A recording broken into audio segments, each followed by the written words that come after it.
Hello बच्चों, सभी को जय श्री कृष्णा। तो कैसे आप लोग? बढ़िया, चलिए बढ़िया रहिए। तो आज आपका आपके YouTube channel M career institute में स्वागत है। तो आज हम आप लोगों के साथ डिस्कस करेंगे एक टॉपिक जो कि बहुत ही इम्पोर्टेंट है। तो आज का अपना टॉपिक है थर्मोडायनेमिक में हमने पढ़ा था आइसोक्रोनिक प्रोसेस। आइसोक्रोनिक प्रोसेस में मैंने एक एग्जांपल दिया था आपको, बॉम्ब कैलोरी मीटर। तो बॉम्ब कैलोरी मीटर क्या होता है उसके बारे में हम बहुत डिटेल से आज डिस्कस करेंगे। विद इन 5 मिनट, 5 मिनट के अंदर हम खत्म कर देंगे टॉपिक। लेकिन आप एक बार इसका डायग्राम देख लो कि बॉम्ब कैलोरी मीटर एक्चुअल में डायग्राम दिखता कैसा है। देखिए, तो आप देखो, एक बाहर की कवरिंग है, एक अंदर कवरिंग है, एक थर्मामीटर लगा हुआ है, यहाँ पे इलेक्ट्रिक स्पार्क के लिए वायर भी लगी हुई है, यहाँ पे एक स्टिक भी लगा हुआ है, मैकेनिकल स्टीयर भी लगा हुआ है जो इसको मतलब वाटर को मिक्स करेगा। उसके बाद यहाँ टेम्परेचर मेजर करने के लिए थर्मामीटर भी लगा हुआ। तो ये होता है इसका बेसिक अरेंजमेंट जो कि मैंने आपको एक डायग्राम में दिखा दिया हूँ। अब मैं इसका थोड़ा सा डिटेल डिस्कस करेंगे। तो आइए, यदि हम बात करें बेटा बॉम्ब कैलोरी मीटर हम पढ़ते क्यों हैं, तो बॉम्ब कैलोरी मीटर के नाम से ही पता चलता है। यहाँ पे कैलोरी, कैलोरी मतलब होता है बेटा हीट। मतलब कि बॉम्ब कैलोरी मीटर एक ऐसी मैकेनिकल डिवाइस है, एक ऐसी मशीन होती है जो कि किसी सब्सटेंस के कंबसन के बाद उसके हीट को मेजर करता है। बॉम्ब कैलोरी मीटर जो कि मेजर करने के लिए यूनिट होती है बेटा कैलोरी। जैसे मान लीजिए यदि हम बात करें एक कैलोरी, ये हमारे इक्वल होती 4.2 जूल के। एक कैलोरी मतलब आपके 4.2 जूल के इक्वल होती है। यदि आप किसी जो आपने हीट मेजर किया, यदि आप उसको कैलोरी में मेजर किए हो तो आप उसको जूल में कन्वर्ट कर सकते हो 4.2 से इनटू करने के बाद। क्लियर? अब मैं क्या बोल रहा हूँ कि जो अपना बॉम्ब कैलोरी मीटर होता है वो किसी अननोन सब्सटेंस को हम बर्न करते हैं। तो जैसे मान लीजिए कि ये कोई एक सब्सटेंस है, ये कोई सब्सटेंस है, इसको आपने ऑक्सीजन गैस दे के बर्न किया। जैसे आप इस सब्सटेंस को ऑक्सीजन गैस दे के बर्न करोगे तो इसका होगा कंबशन, और कंबशन होने के बाद यहाँ पे क्या रिलीज होगी? हीट। तो यहाँ पे रिलीज हुई हीट, और इस हीट को मतलब जैसे आपने इसका कंबशन किया, कंबशन होने के बाद जो हीट रिलीज हुई है तो इस हीट को मेजर करते हैं हम एक मशीन से जिसको हम बोलते हैं बॉम्ब कैलोरी मीटर। कैसे मेजर करते हैं हम, कैसे वहाँ पे उसको टेम्परेचर देते हैं, कैसे हीट मेजर करते हैं, इसको हम एक रे डायग्राम से समझेंगे। तो जैसे मान लीजिए कि हमने क्या बोला कि जो आपका बॉम्ब कैलोरी मीटर होता है ना, ये 2 कंटेनर होते हैं। एक बाहर का कंटेनर होता है, एक अंदर कंटेनर होता है। उनका अरेंजमेंट कैसा होता है वो सारी चीज़ें हम जस्ट अभी समझने वाले हैं। क्लियर? तो आइए, जैसे मान लीजिए कि ये हो गया एक कंटेनर, ये हो गया बाहर वाला कंटेनर। क्लियर? एक इसके अंदर होता है, तो ये हो गया इसके अंदर वाला कंटेनर। 2 कंटेनर हो गए। बाहर वाला जो कंटेनर होता है बेटा, ये होता है हीट इंसुलेटर। हीट इंसुलेटर मतलब होता है कि ना तो बाहर से अंदर हीट जाएगी और ना ही अंदर से बाहर हीट जाएगी।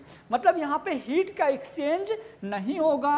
और यदि हीट का एक्सचेंज नहीं हो रहा है, इसका मतलब ये है कि यहाँ हीट कांस्टेंट बनी हुई है। और यदि हीट कांस्टेंट बनी है मतलब ये हो गया हमारा आइडियाबैटिक प्रोसेस। आप सबने पढ़ चुका है कि आइडियाबैटिक प्रोसेस में हीट कांस्टेंट बनी रहती है।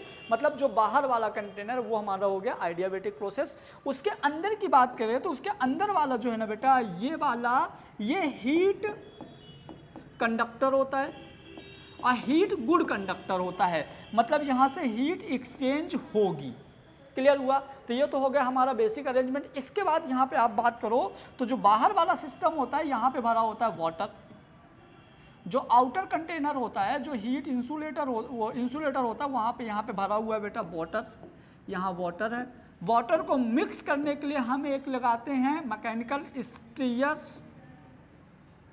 ये हमने एक मैकेनिकल स्टीयर लगा दिया जो कि हमारे वाटर को मिक्स करने में काम आएगा। क्लियर?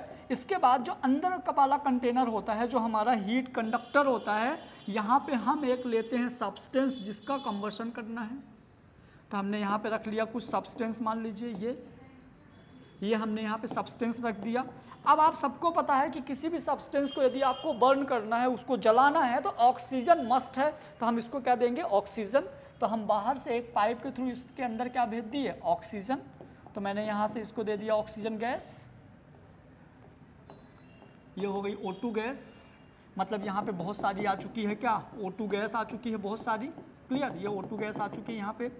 अब देखिए हमारा सब कुछ रेडी हो गया है, अब O2 गैस आ गई ना, अब इसको बर्न करने के लिए हम देंगे इलेक्ट्रिक स्पार्क। क्या देंगे हम यहाँ से देंगे इलेक्ट्रिक स्पार्क। एक पॉजिटिव टर्मिनल होगा, एक नेगेटिव टर्मिनल होगा, और यहाँ से हम बाया इलेक्ट्रिसिटी के थ्रू हम इसको देंगे स्पार्क, जिससे ये जलेगा।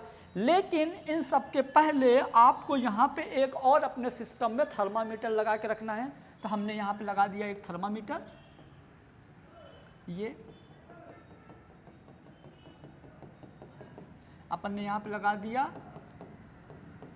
थर्मामीटर। जो थर्मामीटर होता है ये आपका क्या टेम्परेचर मेजर करता है ना जी। तो थर्मामीटर क्या करेगा, टेम्परेचर मेजर करेगा। तो मैंने इनिशियली टेम्परेचर मेजर कर लिया कि इसका इनिशियली टेम्परेचर मान लीजिए T1 था। क्या था, इनिशियली टेम्परेचर T1 था, और जब टेम्परेचर T1 था तो इसका जो हीट था वो था H1। क्लियर हुआ। अब हमने क्या किया, इलेक्ट्रिक स्पार्क देना स्टार्ट किए। जैसे इलेक्ट्रिक स्पार्क देना स्टार्ट करें तो यहाँ पे ऑक्सीजन गैस थी और इसका बर्निंग शुरू हो गया। मतलब कि जो आपने सब्सटेंस लिया था, मतलब जो आपने फ्यूल लिया था, इसका बर्निंग स्टार्ट हो जाएगी। और जैसे फ्यूल जलने लगा तो इसके जलने से क्या होगा, जैसे ये जलेगा तो ये रिलीज करेगा हीट। आया मजा, यह क्या रिलीज करेगा, अब ये जल रहा है तो ये रिलीज करेगा हीट। और जैसे ये हीट रिलीज करेगा तो ये हीट जो है तो ये कंडक्टर वाली लेयर से निकल जाएगी बाहर। और जैसे इसकी हीट बाहर निकली तो ये जो वाटर था, ये वाटर का टेम्परेचर बढ़ेगा। तो वाटर का टेम्परेचर बढ़ के हो गया T2। मजा आ गया। तो वाटर का टेम्परेचर बढ़ के क्या हो गया, T2।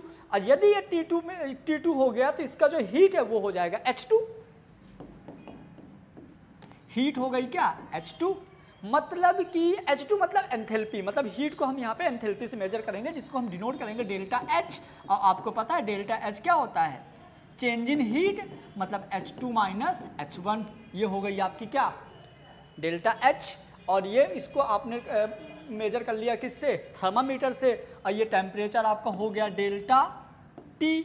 अब एक चीज़ और देखो, एक्चुअल में जो हमको मेजर करना तो हमने कर लिया। हमको मेजर क्या करना था, किसी भी सब्सटेंस की हीट मेजर करना था। आपने यहाँ से हीट मेजर कर लिया है, लेकिन इसके लिए कभी कभी एक वर्ड आता है स्पेसिफिक हीट।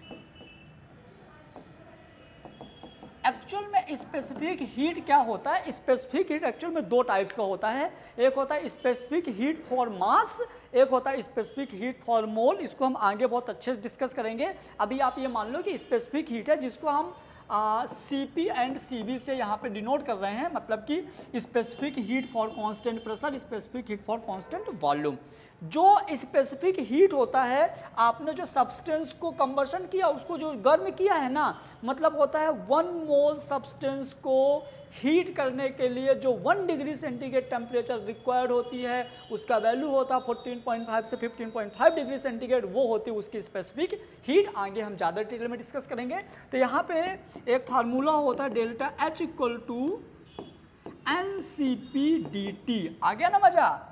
यहाँ पे देखिए ये हो गया मोल, दिस स्पेसिफिक हीट और टेम्परेचर डिफरेंस। तो आपको यहाँ पे टेम्परेचर डिफरेंस यहाँ से निकाल लिया, सब्सटेंस का मोल आप निकाल लोगे, ठीक है। टेम्परेचर डिफरेंस निकाल लिया, आपको इसकी स्पेसिफिक हीट पर पता चल जाएगी। तो आपको आ जाएगा यहाँ पे एंथैल्पी कितनी है। तो इसको हम फर्स्ट लॉ ऑफ थर्मोडायनामिक्स में बहुत डिटेल से पढ़ेंगे, जिसको हम बोलेंगे फ्लोट। यहाँ के लिए आज सफिशियंट है। आपको और भी ज़्यादा यदि इसके बारे में कोई डाउट्स हो या क्वेश्चन हो, आप कमेंट बॉक्स में कमेंट करके बता सकते हैं। Thank you so much.